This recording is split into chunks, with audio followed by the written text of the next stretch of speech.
And we are live. Travis, I'll let you kick it off. All right. Thank you, Jody. So welcome to today's webinar to a special event that news that just broke just a couple days ago. So we're already having an event for this, and it's enhancing fund liquidity on chain. So today we're going to talk to Anthony Moro, CEO of Provenance Blockchain Labs, and Alfred McDaniel, Managing Director of GateCap Ventures.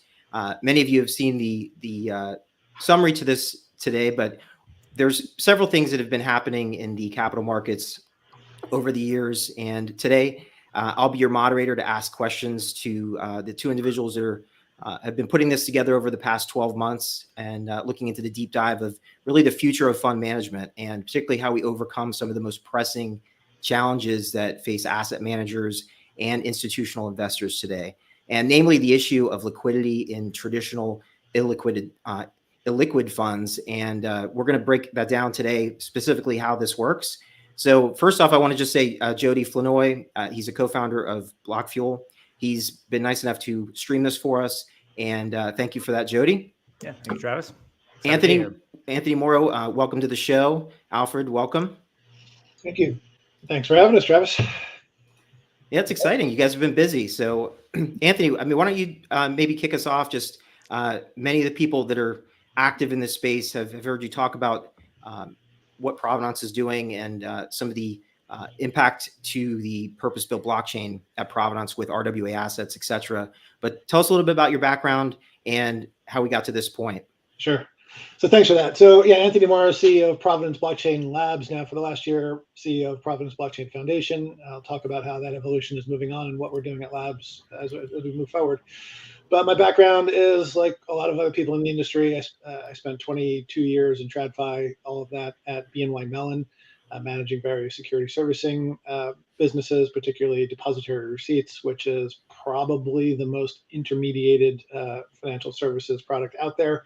And I can get into the weeds on that, but needless to say, paying for my past sins where we took a crazy amount of fees over the years by intermediating processes and trying to make up for that now. So I did that for 22 years. I then ran a public REIT, NYSE listed real estate investment trust.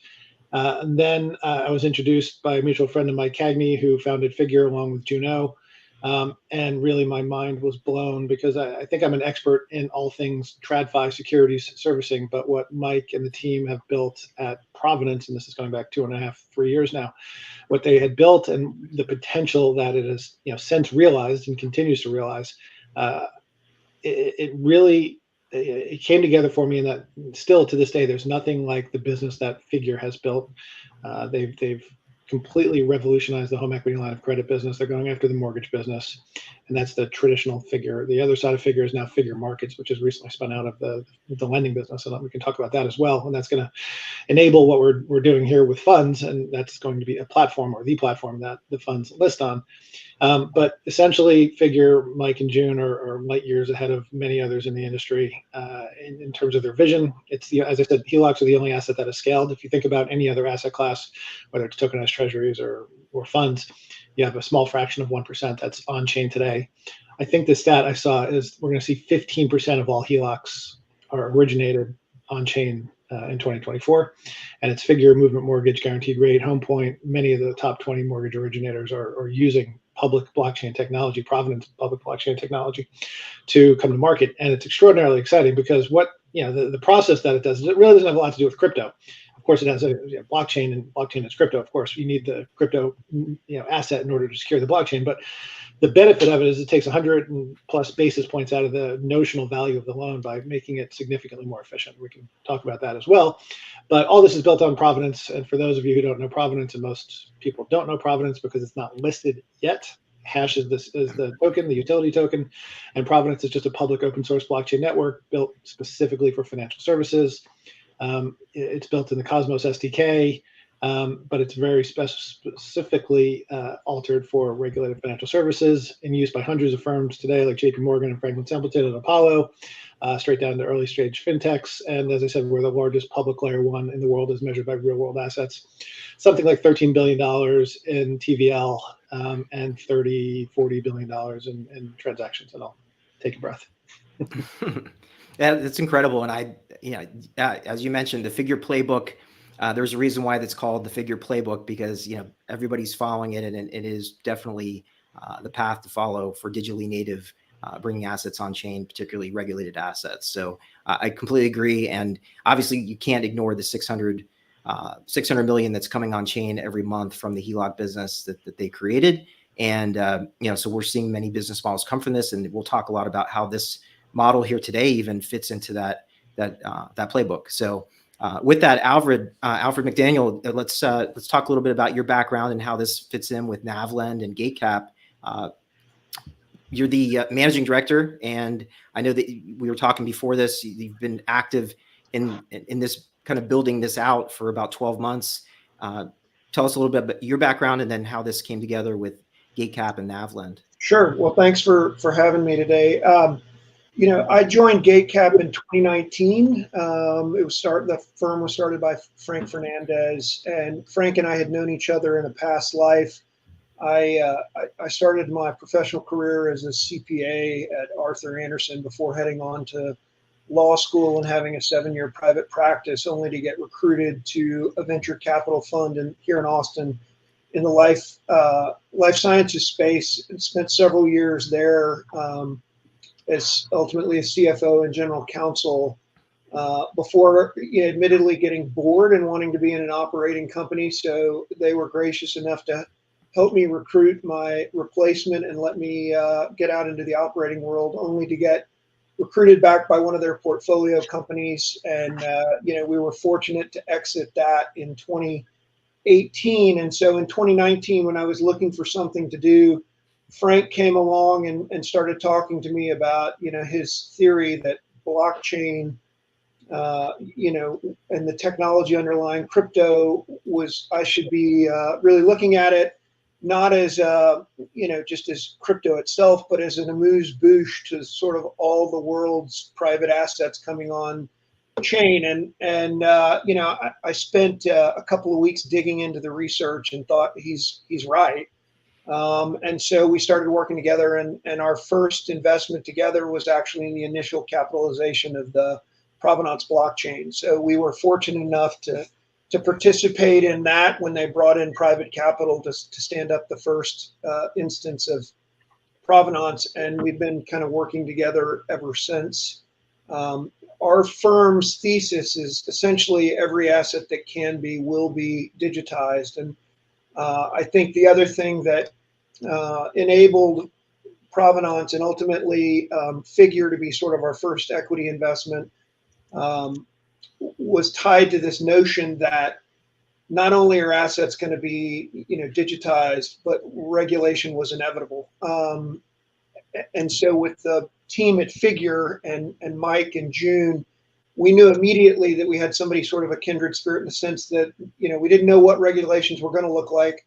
We still don't, at least here in the US, but we got a sense that we were going to build with a mindset that regulation was critical. And that's our view of Provenance in and of itself, right? It is a purpose-built blockchain for handling financial transactions with, transparency both to the investment world, but also to the regulators. And I think that's a pretty compelling part of why it's been successful in drawing on institutional assets. So we've continued to operate against that investment thesis. So we're relatively narrowly focused. We don't chase a bunch of sort of just natively crypto things. We're really focused on how do we solve problems with blockchain in the financial world. Yeah, I met Frank in Miami earlier in the year, and just blew my mind, the conversation having with him. So I completely agree, and it's infectious, talking to him and hearing him tell the story and really, like you said, the thesis of what you're doing. Yeah, I joke that I have to pump the brakes on him sometimes because he's so far into the future of where all this is going to be that, we have to pull back into the reality, at least in the US. There's some interesting things going on in the EU now that they've, started adopting legislation and regulations. So. Yeah, and that's a perfect segue because, I want to jump back over to you, Anthony.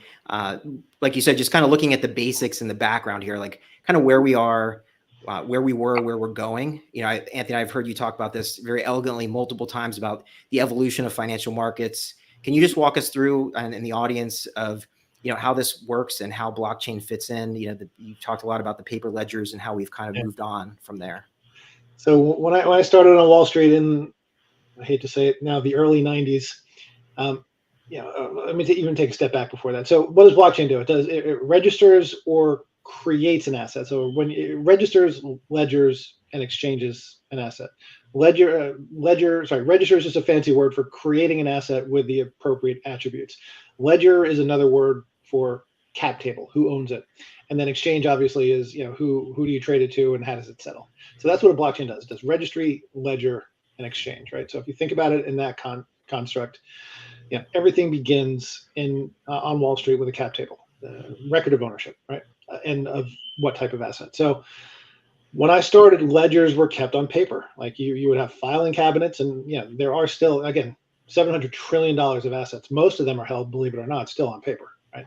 So who owns the asset? Held on paper at the beginning. The papers moved to a Lotus 123 spreadsheet on a desktop computer somewhere. Then it moved to a data center. Then it moved to the cloud, and now it just moved on to a blockchain. And each evolution of ledger technology adds new capabilities. This last movement from century, and the thing that's different now is it's decentralized versus every other technology I mentioned before. Blockchain is centralized, meaning some entity controls all aspects of that ledger. And if, you know, theoretically they wanted to change something, or there was a cyber attack on that ledger and it's not, you know, backed up properly, you could lose ownership of that. In the decentralized world, what we're doing in blockchain is you have, you know, dozens or hundreds or even thousands in some cases copies of that ledger on validator networks all around the world.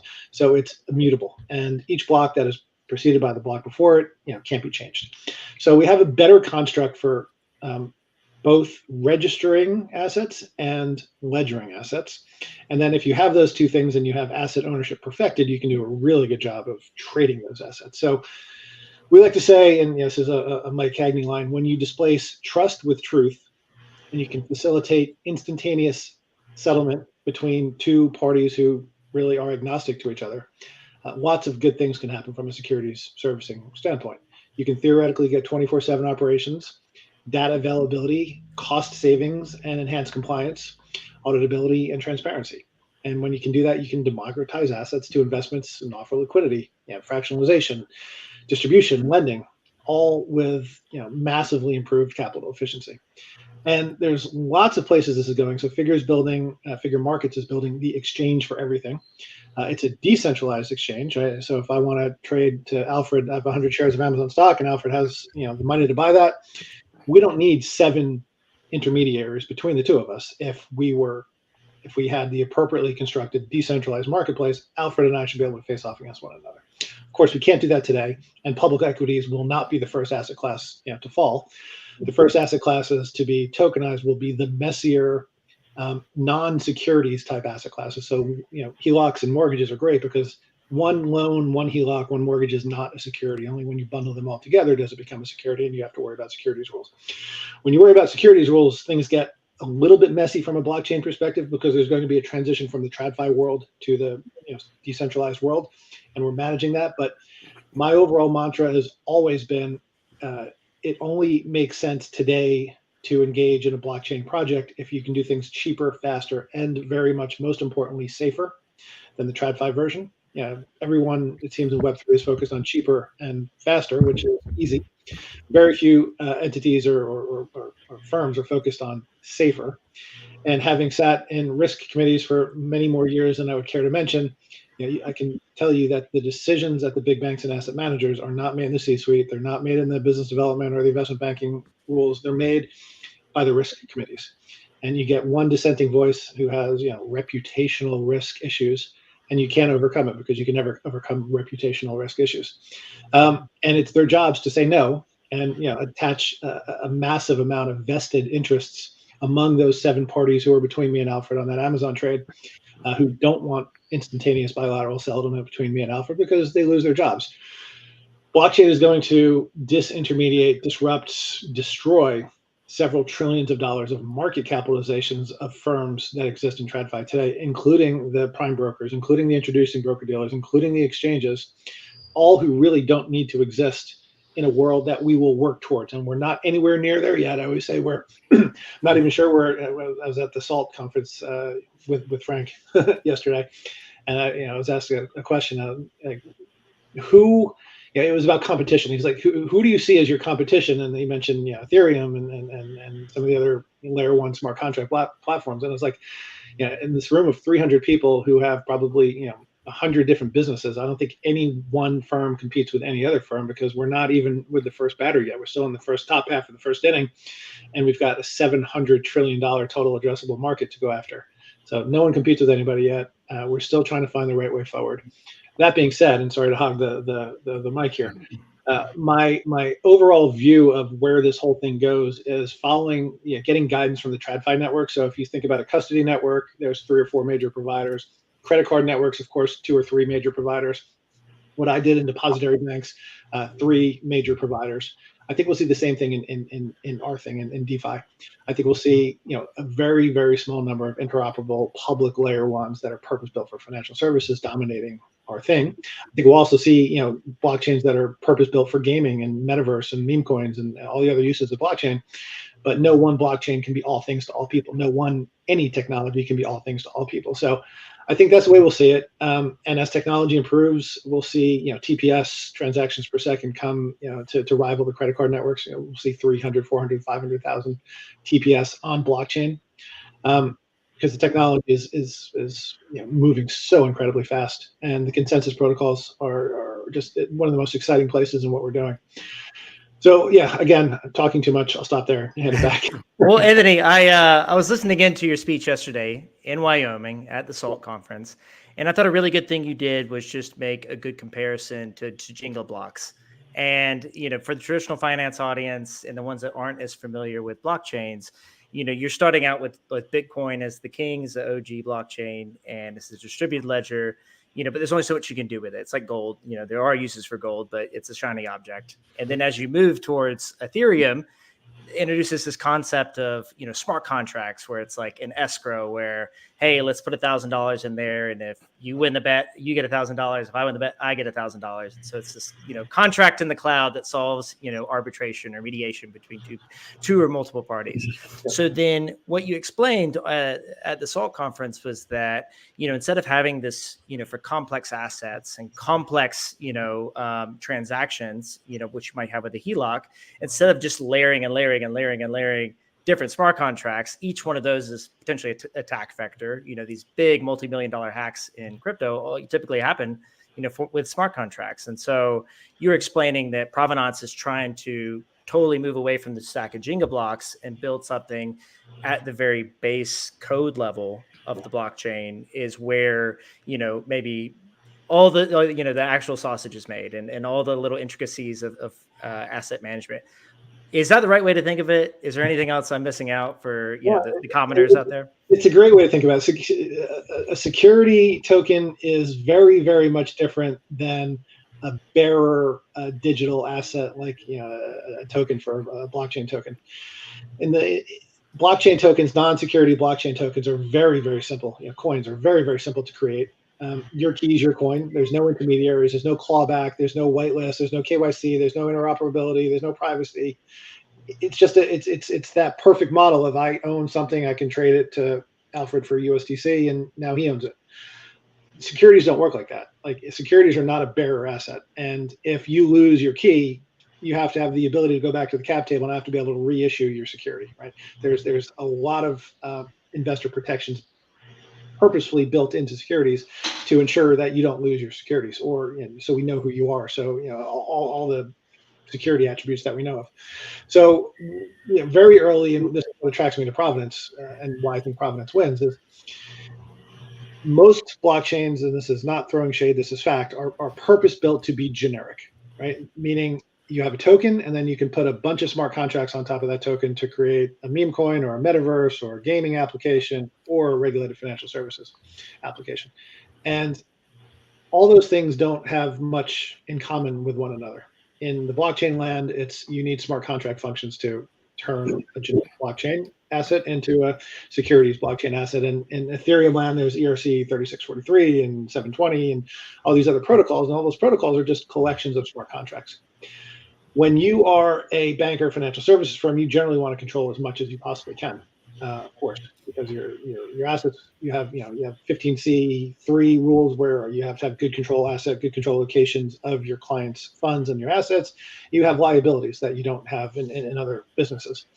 So if I, as an asset issuer, don't own the cap table smart contract or the distribution smart contract and someone else does, and moreover, one of those gets upgraded, but the other one doesn't talk to it, my whole stack falls down. And it really is a Jenga tower of smart contract risk is the way that I think about it. And I just don't see that scaling globally because of the decisions that are made in the risk committees. And the risk committees will analyze each and every smart contract that goes into it and say, why doesn't smart contract 13 speak to smart contract 12? And when that one gets upgraded, what happens? Well, it all falls over and your securities stop trading. And then all of a sudden you have customer liability and the whole reason not to do anything in blockchain.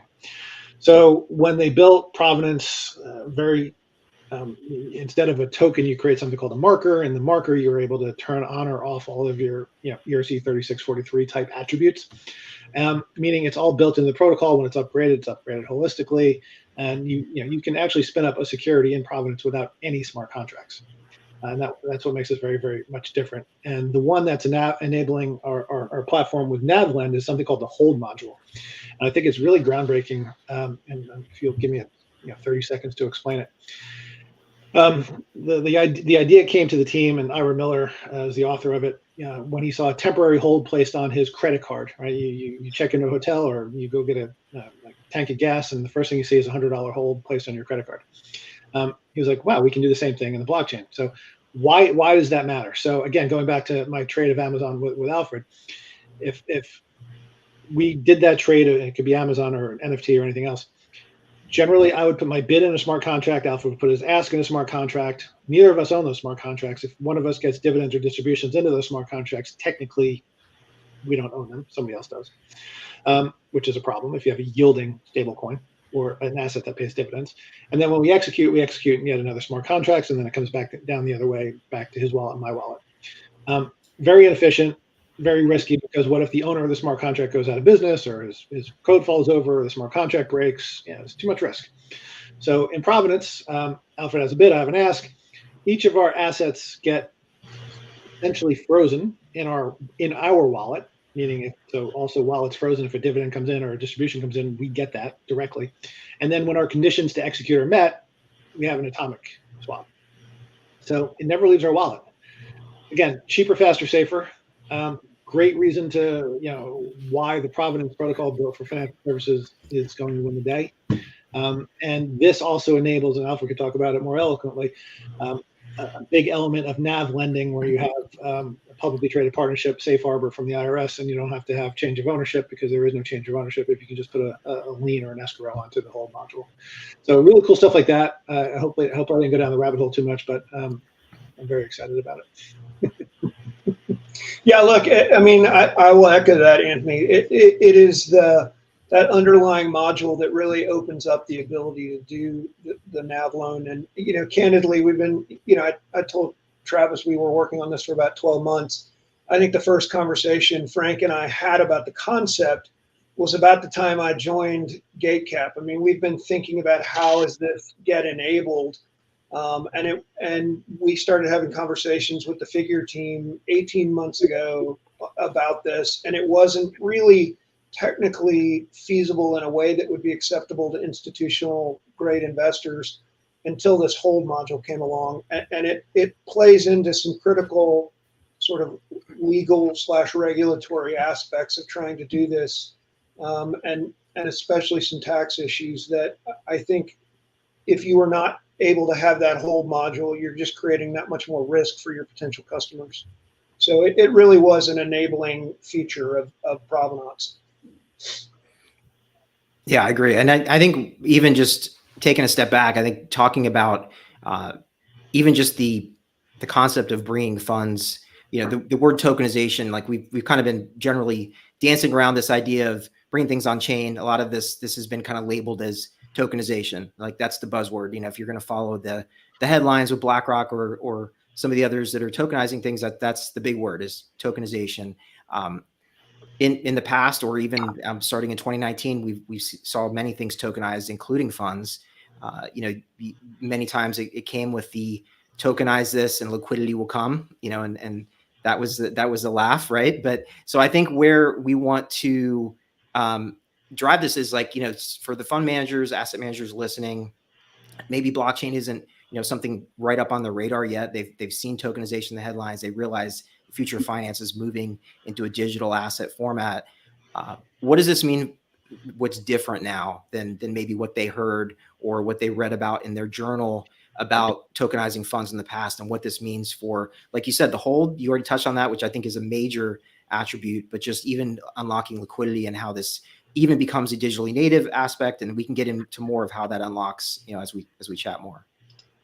Yeah, I mean, Anthony, feel free to jump in, but I think from our perspective, tokenizing a fund in 2019 was not that different to just sort of having a spreadsheet somewhere else, right? It still wasn't anything you could necessarily do with it because of all the risks that Anthony went into before, right? I mean, you could turn your partnership interest into a token, but without the hold feature and all these other things, what you may have inadvertently created is a bearer security, which would be of extreme interest to the enforcement side of the SEC. So I think, when we looked at it, what we saw was the potential, right? And I think of it in a little bit like, I started my legal career in 2002, long before Carta ever existed, right? Before Carta sort of created a what they would probably call a digital cap table, but it's not, right? I mean, it's still controlled,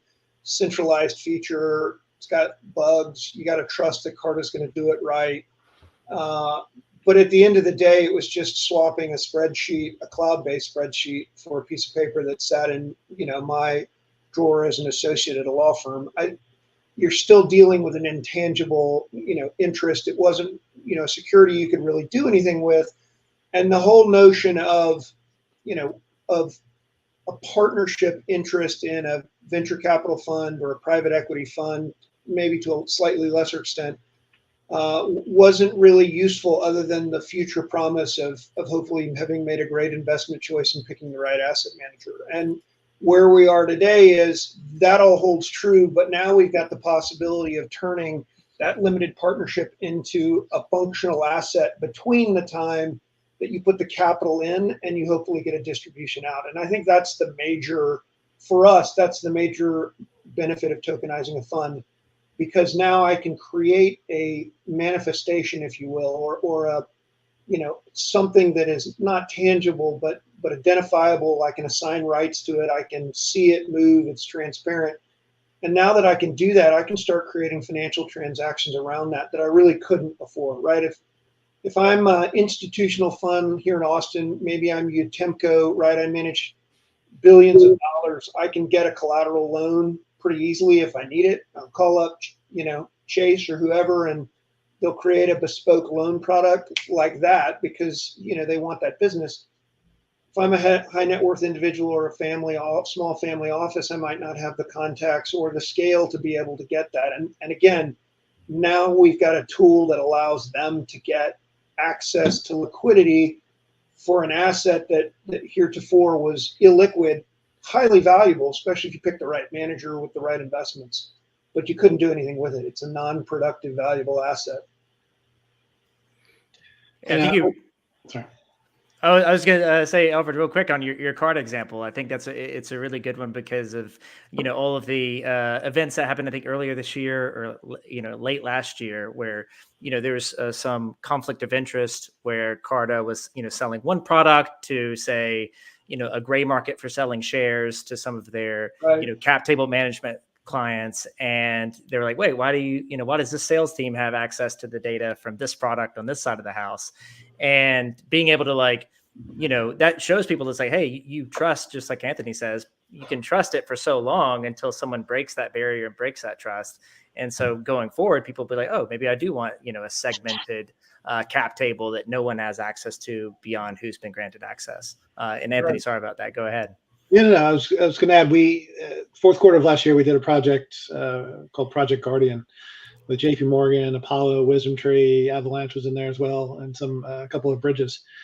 And it explored how tokenization of funds could create the holy grail of wealth management. It got a ton of press. I mean, more press than it deserved because it was just a proof of concept. But basically, it was the first step for JP Morgan to show how their wealth managers could purchase and rebalance literally thousands of separately managed account alternative asset portfolios across multiple interconnected blockchain networks. And they showed very specifically in the demo, and the demo was really well done, how to reduce 3,000 operational steps down to one automated process, how to reduce portfolio level fees by like 20%, reducing cash drag, faster programmatic settlement, all that kind of stuff. And it was great, and everybody loved it, and everybody patted each other on the back at the end of it. But we said, when can we start to do this? All we need in order to have JP Morgan rebalance thousands of portfolios across hundreds of funds or thousands of funds, we need thousands of funds on blockchain, right? So how do you get thousands of funds with billions or even trillions of dollars of AUM on blockchain? So that's obviously the question. We know what the future looks like. We don't know what the present looks like. So if you think now, instead of 30,000 feet, you start thinking at 3 feet, how do you get this done? The transition is going to be messy, because the transition is going to be, not cheaper, faster, it's going to safer. It's going to be the inverse of all those three things, which means, not a good blockchain use case in the short term, but definitely is in the long term. So you need pioneers who are going to want to have two cap tables, a TradFi cap table that is the source of truth, and then a digital twin or a digital receipt that is in the blockchain world. And that obviously having two cap tables with reconciliation issues, obviously double expense, more risk, again, because an extra step of reconciliation, and slower, right? So the transition is going to be messy. But at the end, when you get there, you do have that JP Morgan Project Guardian ability. You do have the ability to have lower minimums. You do have the ability to have liquidity on ATSs. And then, of course, you have the ability to do the NAVLend product that we're speaking about today. And I never thought that secondary, most private funds don't want 24/7, 365, or even US trading hours trading. They don't want trade. Most private funds like to set their NAV and do that once a quarter, and then that's the price, right?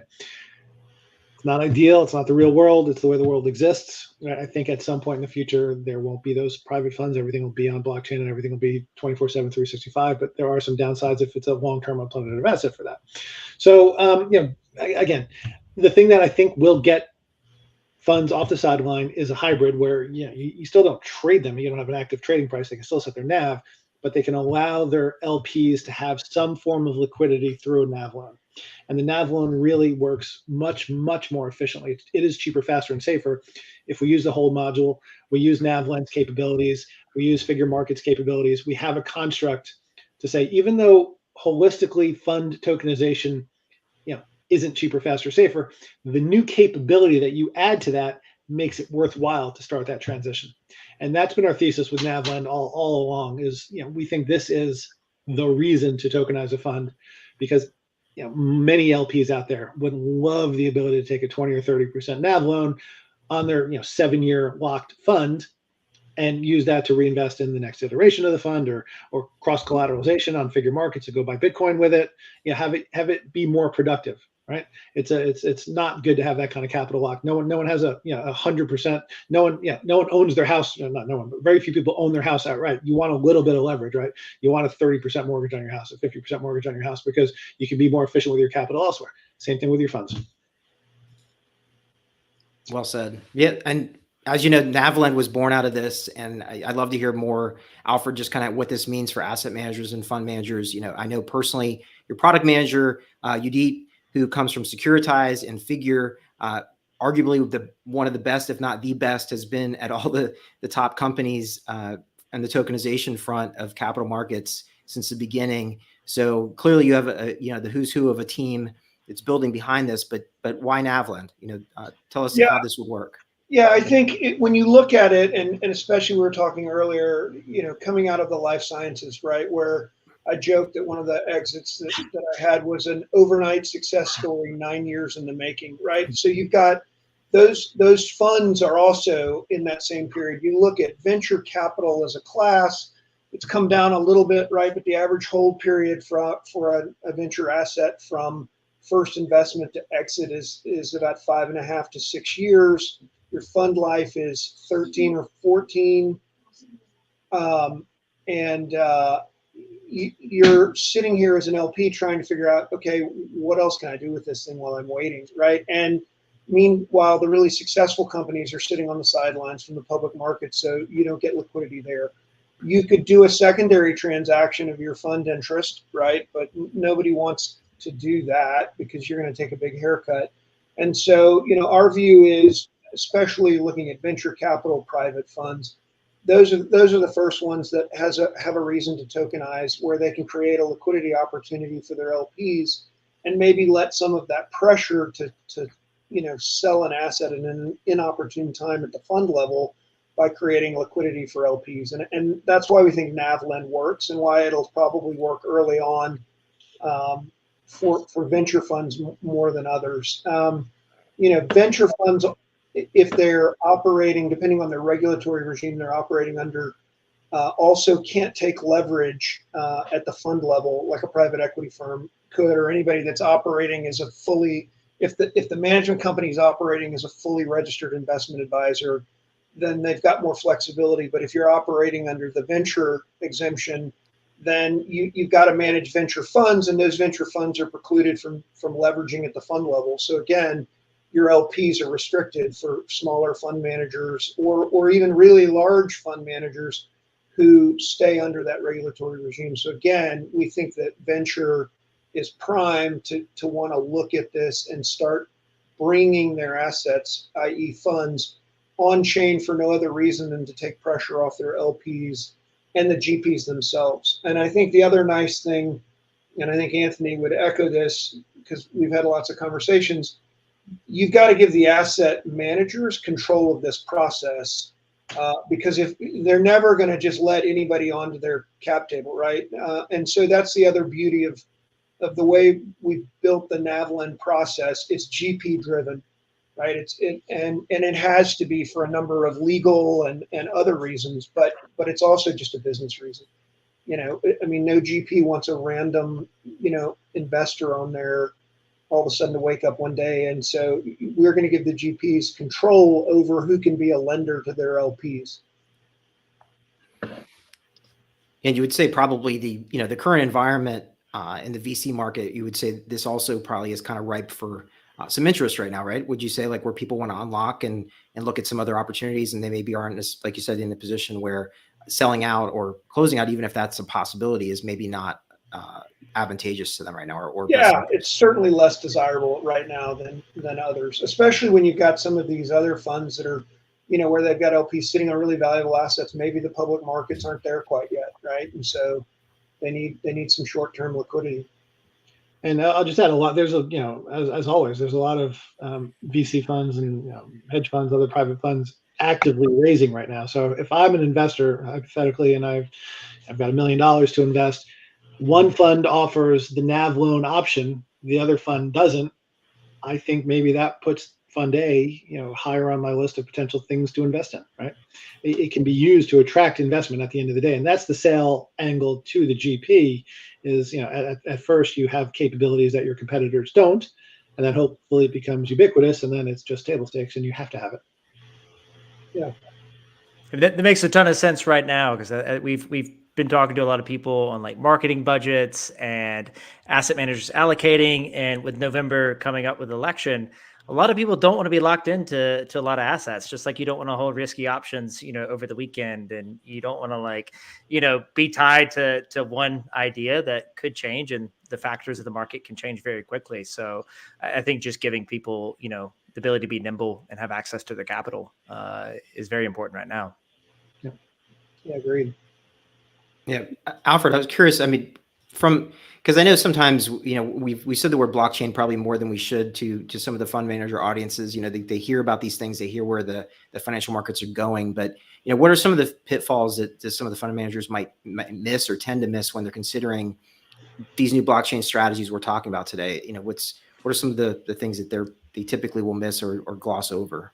Yeah, I think one of the things, and we were talking earlier, that's going to be one that every fund manager's council is going to immediately raise if they start talking about this is if you go into a typical LPA, there's a very long section on transfer restrictions, right? And part of that is because they're really designed to avoid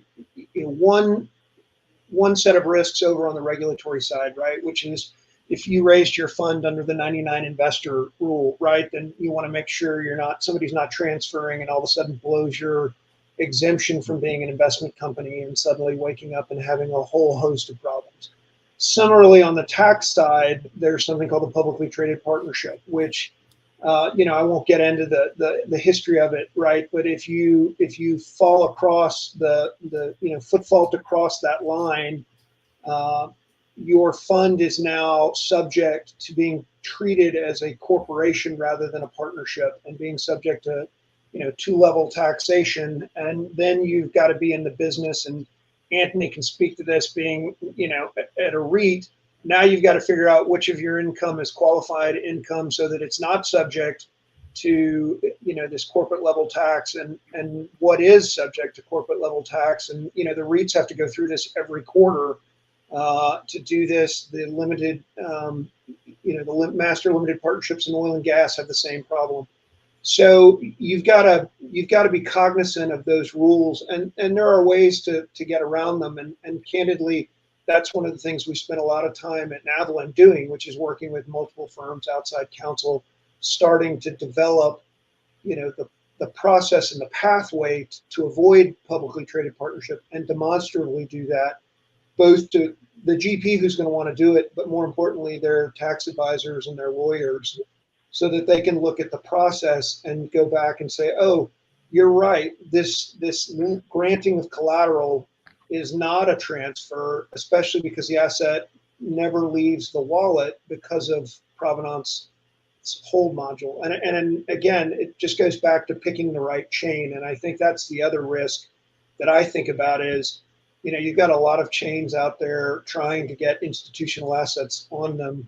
But a lot of the people building those chains didn't come out of TradFi, right? They don't have that sense of regulatory fear that Mike and June built into the early versions of Provenance and that has carried forward. Yeah, you're exactly right. I'm sure, like, even though we're providing these educational sessions, one of the first things is going to be, like you said, engaging legal counsel as to if P2P is going to be triggered and what that means, why not. And you said it very well about the hold mechanism and how that doesn't trigger it, doesn't make you become a public company, et cetera. But of course, they're going to still want those that justification, most likely, before things are moved forward. But as you mentioned, and also as Anthony mentioned, this doesn't become just a way to improve your existing fund, but this maybe just will become, or most likely will become, something that is added to nearly every fund that's thinking about organizing this up front, because it's an amazing benefit to offer to someone that's coming in as an LP. Yeah, and I'll tell you, if one of the reasons we're excited about Provenance in watching what Figure did, if you think about more and more companies also building on Provenance, right, in a sense, moving their cap table to Provenance, you can think about a world 10 years from now where your portfolio assets are also all on chain, right? And you can get complete transparency all the way through the stack, all the way to the LP. And there's a version of the world that we get excited by, where you can eliminate friction in the form of needing a super robust stack of administrative tools and compliance tools, because you can go from the portfolio company level up to the fund, up to a fund of fund, up to the LP, right? And they can drill all the way down into the assets once even the underlying portfolio investments are on chain. So it becomes a really exciting world where things become hyper efficient and hyper transparent, which really is what the regulators should be focused on, because it's what they're always harping about in the today's world. So they should be embracing this even more than the Europeans are, and just at all here in the U.S. A common theme that a lot of, I'd say, fintech, blockchain, companies right now have been looking to address is, going beyond accredited investors. How do we open up access to, the commoners, the masses, and to being able to access really good products and these really good investment opportunities. But the downside is, once, let's say, everything opens up tomorrow, if you're investing in a really cool, hot AI startup, are you really able to park your capital, for the same amount of time that, say, Stripe is being private? It's going on, is it 15, 20 years of being around? And so coming down to like just that ethos of like opening up to the masses of democratizing access to good investments, is this something where you see eventually, smaller investors able to join the pie or join and swim in the same waters? And so I do think, I do think they're going to be able to join the waters, but it's going to take, hand in glove with the regulators to really understand and get that kind of transparency. If you think about it today, the notion of democratizing assets is super appealing in theory, but when you start to try and go execute against it, you're pretty much locked into accredited investors, right? Because how else are you going to create an asset held by enough people that doesn't subject you to all the public reporting? So, and I can envision a world, I've talked to people in the oil and gas world, I'd be curious Anthony's thought on this, but there is a world where you could use blockchain to automate a bunch of the administrative function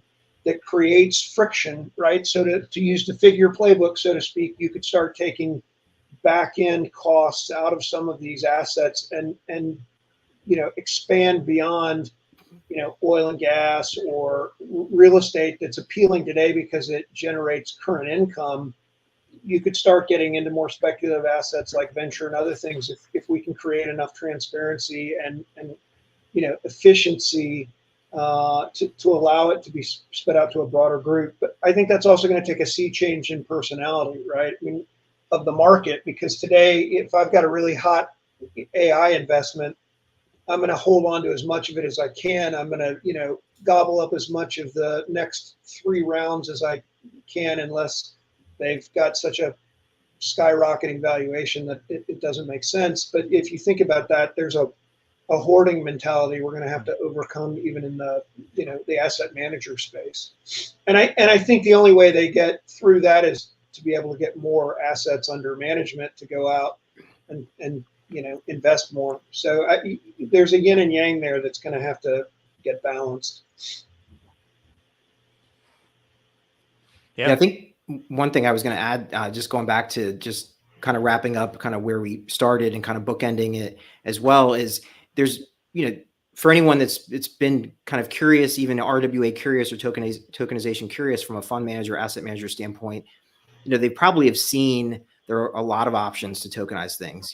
As you mentioned, Anthony, just at the Wyoming Blockchain Symposium, there's tons of people there. Really don't look at anyone this early in the game as competitors. But why is Provenance? And you touched on this, but I think we should kind of bring this home of NAVLend, the team there, and how that got built in a very specific way following the figure playbook, and also how Provenance Blockchain is different, where just tokenizing a fund is not necessarily the same. So I think just talking a little bit about maybe your UCC conformity and some of those things again, about how this is a little bit different of a structure. Yeah, so I mean, really what Figure is doing, and they're building with Figure Markets, is a big reason why Provenance will continue to collectively have more assets on chain than everybody else combined. And their market construct. So if you think about what are the popular retail oriented marketplaces today, you've got you've got Coinbase and Binance in the crypto world, you've got Robinhood and maybe E-Trade or Schwab in the TradFi world, and those are perfectly acceptable platforms for most retail investors, and mostly they give you access to retail oriented investments, which are generally S1 registered, fully SEC compliant type investments. And for most people, That's absolutely fine, right? That being said, the younger generation, as they come up, they grew up on digital assets, they grew up on crypto. They want the ability to go between the DeFi and the TradFi markets, and they don't necessarily want to play by the rules of the broker dealers who control those markets. So, Figure Markets is building what they're calling the exchange for everything, which is a decentralized. So, again, if not to say Schwab's are going out of money out of business or Coinbase is going out of business, but if they do, your assets are stuck in bankruptcy court for a while. In a decentralized custody marketplace where you have multi-party computation wallets, you can theoretically hold crypto, stocks, bonds, credit, all types of funds in your MPC wallet without any intermediaries having a claim on your assets should those intermediaries go out of business, right? The crypto industry got rocked with FTX and Celsius and all the other scammy, corrupt blow-ups that happened a couple of years ago, because the constructs were just brutally wrong. They were centralized, controlled, clearing, settlement, custody, trading. Everything that the SEC legislates against on Wall Street is what these guys were doing. They were essentially, in many cases, unlicensed hedge funds, unlicensed exchanges, unlicensed custodians, and bad actors, will be bad actors and steal people's money when they can, and that's what they were allowed to do. So Figure, obviously knowing all that, has tried to build a different structure where they don't control any of those aspects. It is completely decentralized. And you own your assets, right? Of course, if you own a security, there'll still be a cap table and the ability to get your assets back if you lose your keys. And there'll be great APIs, great UI UX, where if you don't even want to hold keys, you won't have to hold keys. But then that does interject some element of trust of a centralized party. So there's a vision for how this works, where you could literally own anything at any time. That is an appropriate investment for you. Again, the question is it appropriate? It depends on who you are, of course. But getting access, again, the holy grail is breaking down the traditional 60-40 portfolio, right? To be able to invest more like the Yale University endowment and own timber and own, direct gold and own direct VC funds and own, all the things we're talking about. That is the best portfolio. You'll still need advice. You'll still need, analyst research. You'll still need someone to help you, guide you through your investment decisions. But once you own those, you hold them in your own portfolio. The fees, the intermediaries, the cost of capital, the time savings can be pretty incredible. So Alfred and Anthony, because we have you here and you guys both have deep experience on securities and law and traditional markets, during the Bitcoin Nashville conference, roughly a month ago, we had RFK Jr.'s speech on, I think, Friday. And one of the things that he mentioned as part of his platform was, I think, treating basically the asset-to-asset exchanges, different like crypto tokens to another crypto token, as something that is like a 1031 exchange, like a like-kind exchange that you have like in real estate. What are your thoughts on the realistic possibility of a regulation like that? Because that's obviously something where you take, say, Figure Markets, and it's could be an incredible, tax advantage to trade, commoditized oil with commoditized real estate and have those, change over without having a taxable event. Yes, please. Like that. I think it depends on who wins the White House. I know the Democrats were talking about taxing unrealized capital gains, which would, I don't know how that works, but if they can tax it, they will. 1031 in real estate is a tricky one as well. Obviously, real estate has some tax advantages that most other industries don't. Of course, VC and the carry and the private equity trade that Alfred knows so well is another one of those. Having a fair tax regime would be nice that goes across all assets. But I think the regulatory environment in Washington, no matter who wins the election, will be better. It'll be better a year from now than it is now. If Trump wins, obviously, I think it'll be a lot better. But even the Harris campaign was talking about, doing some good things for crypto just yesterday.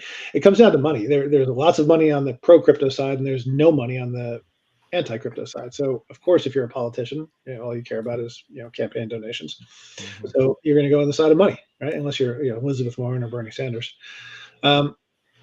Yeah, it's going to be a better environment. We need a lot of legislation. SAB 121 needs to be fixed. FIT 21 needs to be passed.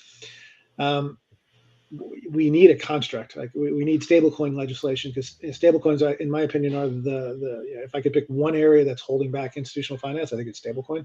I think you're not going to see big institutions lean into USDT or USDC because if you hold those assets, again, it comes down to risk, counterparty risk. You're taking Tether or Circle private company risk when you should be holding, cash, one of the safest assets there is. You're not holding cash, you're holding a liability of a private company, which is a much riskier asset. Again, risk committees make decisions, right? These are the questions that they ask. Retail doesn't ask these questions.